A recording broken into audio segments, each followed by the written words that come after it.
Assalamualaikum warahmatullahi wabarakatuh. Saya ucapkan kepada Encik Zulkifli Harun.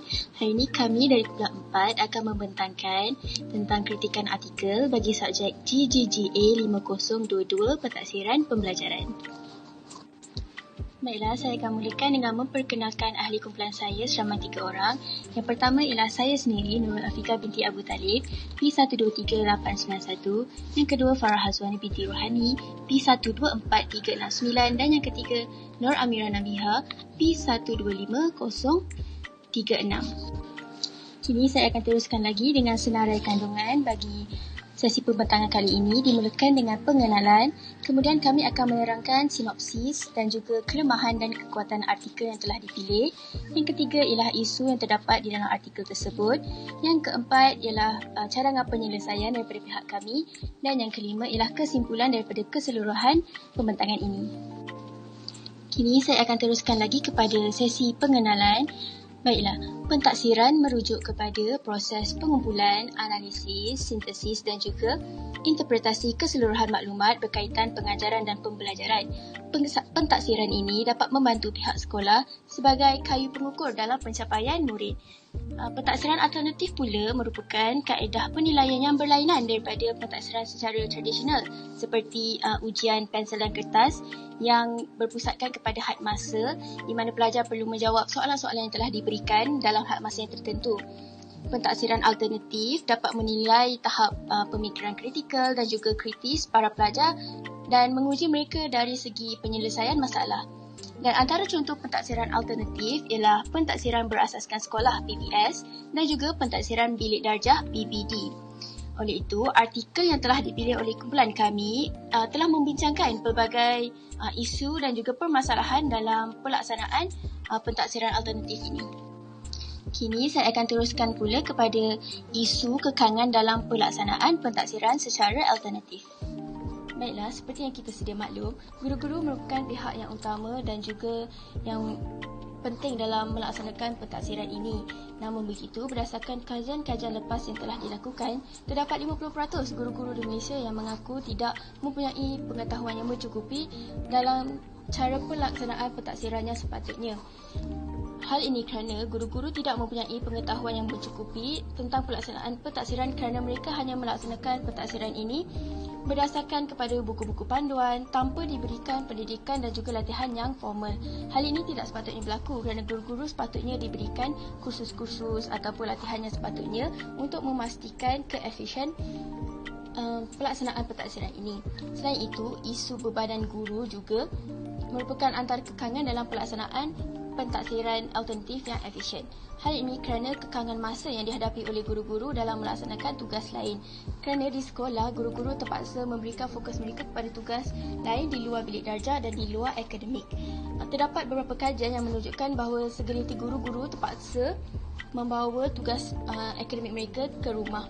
Sebagai contoh antaranya pelaksanaan pentadsiran ini. Terdapat guru-guru yang melaksanakan pentadsiran ini di rumah dan hal ini tidak sepatutnya berlaku kerana pentadsiran alternatif ini sepatutnya merupakan pentadsiran yang berterusan yang sepatutnya dilakukan di dalam bilik darjah bersama murid-murid. Dan jika guru-guru melaksanakan pentadsiran ini di rumah, ia akan berlaku kecelaruan dalam sistem pemarkahan yang akan diberikan kepada murid-murid. Selain itu, isu guru yang bersara awal kerana bebanan tugas yang berlebihan juga merupakan kekangan dalam pelaksanaan pentadsiran yang alternatif ini. Hal ini kerana kekurangannya sumber tenaga yang berpengalaman di sekolah untuk membimbing guru-guru muda tentang cara pelaksanaan yang sepatutnya. Selain itu, motivasi guru yang kurang juga dalam melaksanakan pentadsiran kerana bebanan tugas yang pelbagai menjadi kekangan kepada pelaksanaan sistem pentadsiran alternatif yang lancar. Assalamualaikum warahmatullahi wabarakatuh. Baiklah, saya akan menyambung bagi part yang seterusnya, iaitu saya Nur Amira Nabiha binti Ambut Biru P125036. Saya akan menyambung bagi isu iaitu kesediaan guru, di mana berdasarkan artikel yang telah kami baca, tahap kesediaan guru berada pada paras yang rendah, di mana sekiranya guru lebih bersedia, guru akan lebih berkeyakinan untuk melaksanakan penilaian maupun pentaksiran alternatif ini. Hal ini kerana ia menjadi kayu ukur dalam menentukan keberhasilan sesuatu perubahan. Sekiranya guru tidak bersedia, jadi guru susah untuk menerima dan mereka rasa terbeban kerana sudah terbiasa dengan kaedah yang lama, iaitu pentaksiran secara tradisional seperti peperiksaan PMR maupun PT3. Kemudian guru juga akan masih berasa gusar dan walaupun sudah menjalani latihan dan kursus. Oleh itu, tahap kesediaan guru amatlah penting dalam isu ini. Baiklah, untuk isu yang seterusnya iaitu sikap guru, di mana satu keadaan interpersonal yang mendorong guru untuk mempertimbangkan di antara tahap penerimaan atau kecenderungan terhadap sesuatu perubahan, di mana apabila guru itu sudah terbiasa dengan kaedah yang lama, jadinya guru susah untuk mengadaptasi dengan sesuatu perubahan, di mana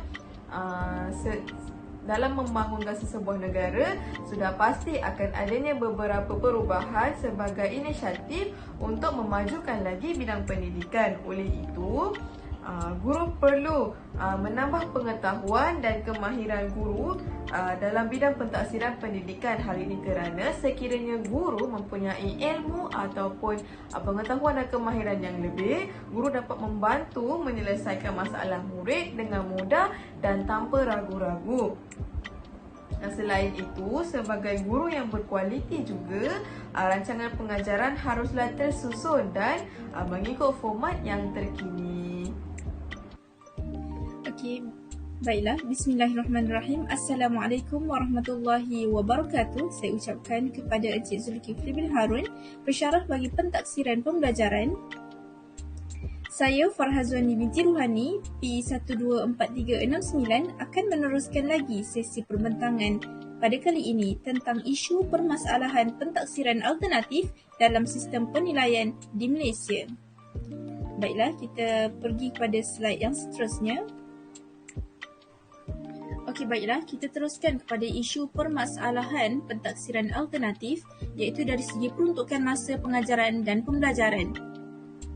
Isu yang pertama dalam peruntukan masa pengajaran dan pembelajaran ini adalah dari segi tempoh masa pengajaran yang terlalu pendek, yang mana sehingga menyebabkan para guru ini tidak dapat melaksanakan dan menyediakan pentaksiran alternatif dengan jayanya kepada para pelajar. Dan yang kedua adalah dari segi pengagihan jadual yang kurang berkesan kerana mungkin ada segelintir dan beberapa orang guru menghadapi tekanan dari segi banyaknya kelas-kelas dan jadual yang mereka hadapi sehingga menyebabkan mereka tidak mampu untuk menyusun kepelbagaian instrumen dan pentaksiran alternatif kepada para pelajar. Dan yang ketiga adalah dari segi aktiviti sampingan, kerana saya lihat bahawa mungkin isu ini berlaku di sekolah-sekolah swasta yang mana sekolah-sekolah ini telah menyediakan aktiviti yang khusus bagi para pelajar selain yang telah dianjurkan oleh Kementerian Pendidikan Malaysia.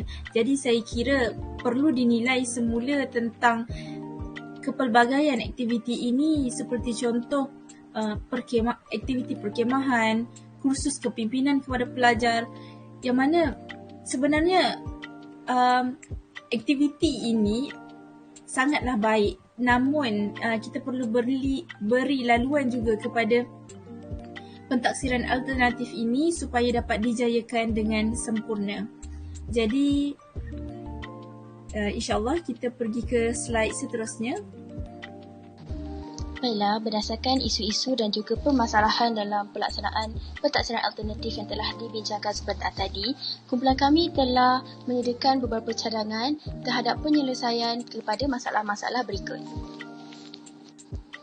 Antara pihak yang bertanggungjawab untuk menyelesaikan isu permasalahan dalam pelaksanaan pentaksiran alternatif ini merupakan Pegawai Jabatan Pendidikan Negeri dan juga Pegawai Pendidikan Daerah.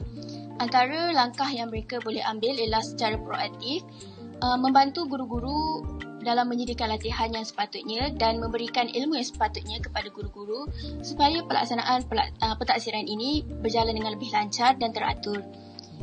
Mereka juga perlulah mempunyai kemahiran dan pengetahuan yang lebih kukuh berkenaan pelaksanaan sistem pentaksiran alternatif ini kerana mereka lah pihak yang bertanggungjawab menyampaikan maklumat dari pihak KPM kepada guru-guru di sekolah dan di daerah masing-masing. Selain itu, pegawai SISC Plus juga perlu memainkan peranan mereka untuk menyampaikan maklumat dan latihan kepada guru-guru. Mereka perlulah sentiasa membantu guru-guru dengan pelbagai persoalan tentang pelaksanaan sistem pentaksiran ini dan juga sentiasa memberikan latihan dan bimbingannya sepatutnya kepada guru-guru agar pelaksanaan pentaksiran ini berjalan dengan lebih lancar dan tidak bercelaru sistem pelaksanaannya. Bagi bahagian cadangan pula, merujuk kepada pembuat dasar iaitu Kementerian Pendidikan Malaysia dan juga Lembaga Peperiksaan Malaysia. Salah satu inisiatif yang boleh dilakukan ialah mungkin guru boleh diberikan latihan serta kursus yang lengkap, kemudian diberikan pendedahan dan penekanan tentang kepentingan dan kelebihan pentaksiran alternatif di mana ia dapat memantapkan lagi kefahaman para guru tentang pentaksiran alternatif ini. Selain itu, penglibatan guru secara menyeluruh di mana melalui kursus dan juga latihan ini, mungkin guru-guru boleh bertanyakan pendapat atau berkongsi idea dengan guru-guru daripada sekolah lain. Selain itu, pembuat dasar juga perlu cakna dengan tahap semasa motivasi para guru kerana ia juga boleh memberi impak kepada guru-guru dalam menggalas tanggungjawab sebagai seorang pendidik.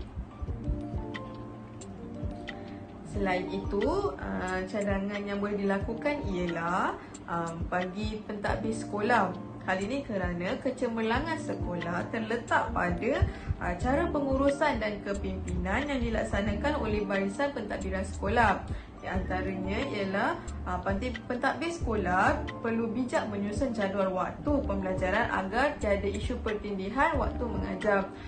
Kerana jika ada isu pertindihan waktu mengajar, guru-guru perlu mencari guru ganti kerana risau apa-apa akan terjadi pada kelas, di mana guru perlu sentiasa memastikan keadaan kelas berada dalam keadaan terkawal dan tiada masalah yang berlaku. Selain itu, barisan pentadbir sekolah perlu membuat jadual guru ganti yang baru. Kemudian, barisan pentadbir sekolah juga boleh mengadakan kursus dalaman agar guru dapat menambah pengetahuan dan menguasai lagi kemahiran dalam bidang tertentu. Hal ini kerana secara tidak langsung ia dapat memantapkan lagi pelaksanaan program yang melibatkan strategi 4P iaitu penanaman, penumbuhan, pengembangan dan juga pemantapan. Okey, baiklah, kita teruskan pada carangan penyelesaian masalah yang seterusnya iaitu yang harus dilakukan oleh barisan guru-guru. Yang mana yang pertama, guru haruslah mempunyai sikap yang kreatif dan sentiasa bersemangat, yang mana guru hendaklah sentiasa mempunyai semangat untuk memberikan yang terbaik kepada para pelajar. Dan yang kedua adalah kepelbagaian dalam menyediakan instrumen pentaksiran, yang mana guru-guru haruslah mengambil peluang dan ruang dan menggunakan sebaik mungkin masa yang ada untuk menyediakan, mempelbagaikan dan memvariasikan instrumen kepada para pelajar. Dan yang ketiga ialah mengikuti kursus dan latihan pentaksiran, yang mana saya yakin dan percaya jika para guru ini, barisan guru-guru ini mengikuti kursus dan latihan pentaksiran, mereka disediakan oleh pelbagai kursus dan juga latihan dalam menyediakan pentaksiran ini, maka para guru akan dapat melaksanakan dan juga menjayakan pentaksiran alternatif ini dengan sempurna.